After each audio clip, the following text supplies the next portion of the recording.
Well, finding hope. I think, like for me, hoping for new friends. And I think this is what this Y does.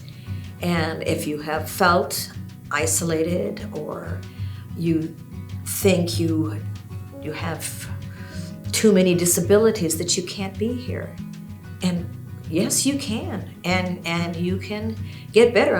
When people come in and they say, well, I've had a hip replacement, got this and this, I said, you're in the right company. I moved to Ashland in 1972, but it was after my daughter, who was born in 74, that my friend said, I will take you to the Y so you can meet more people. That was the grand, wonderful beginning for me. I was a volunteer instructor for First Mom's Morning Out. Then I started teaching the Y's Way to Fitness. I have people who've been attending my classes in various forms, some for over 30 years. There was no cardio classes, no aerobic dance classes in Ashland. I started the first one.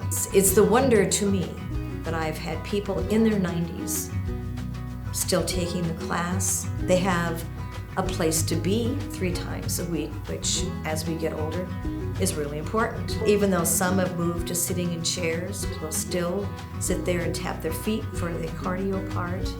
And for them, the bonds that they have made with each other is astounding, and how they care for each other. Between the exercise and the camaraderie, their hope is to have the nicest kind of life until it ends.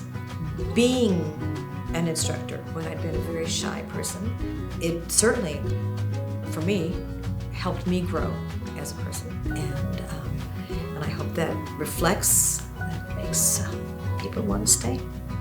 I think there's always something to find to make you feel included and make you feel better about yourself. My name is Mary. Kristen. Melissa. Martin. Dominic. And this is our story of hope. And this is my story of hope. Y esta es nuestra historia de esperanza. And this is my story of hope.